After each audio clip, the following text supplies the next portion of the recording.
I'm honored to be with you today to officiate this second edition of the Zimbabwe Economic Development Conference,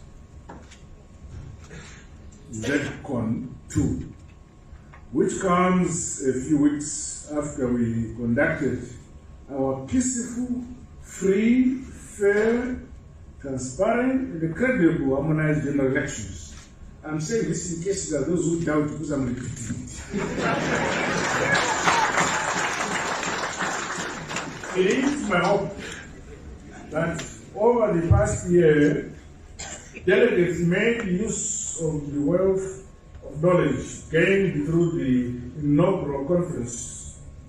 I trust that some of the insights, evidence-based perspectives, and research findings were incorporated into decision-making processes in both public and private sectors towards our realization of Vision 2030.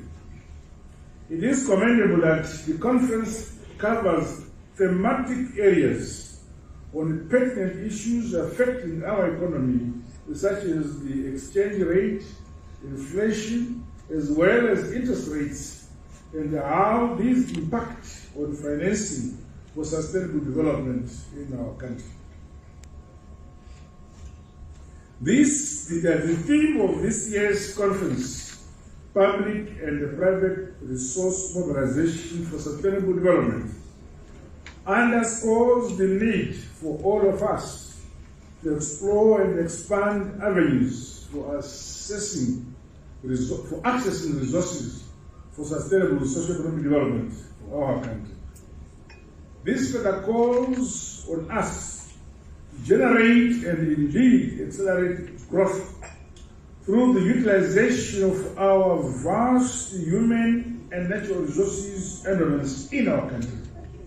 We must meet this obligation in spite of the fact that our country remains under the yoke of illegal sanctions. I'm happy that the speakers who have spoken before me realized that Nika Inovakwa never never is this even never, and that we must think about how to build our country, living no place, nobody behind ourselves. That those who would want to assist us should come and assist us on our own program which we have crafted ourselves. That way, we'll blame nobody but ourselves at the pace at which we will develop our country. If we are going to borrow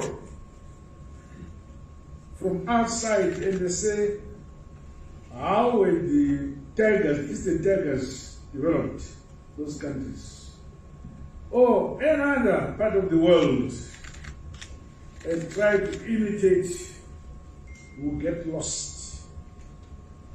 We must develop our country on the basis of the concrete effects existing in our own conditions, ourselves. The burden is ours, not anybody else. To this end, the last 5 years have seen the Second Republic make significant progress in the implementation of measures targeted at improving the lives of ordinary Zimbabweans. Give us a simple example. In the past, whenever I wanted to build a road or a dam, we thought of international tender to build a dam, or highway, international tender. So this time around we said, okay, no, we want to build, modernize our roads. We settled on about 5 domestic companies, very small, and said, we want you to build roads for us, but make sure it will be standard. We give with each 10 kilometers, 10 kilometers, 10 kilometers, there were 5 times 10. 50.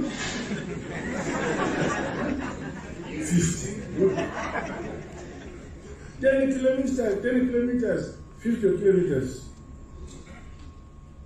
Each company, when it finishes the 10 kilometers with our engineers to certify whether the roads were really international standard.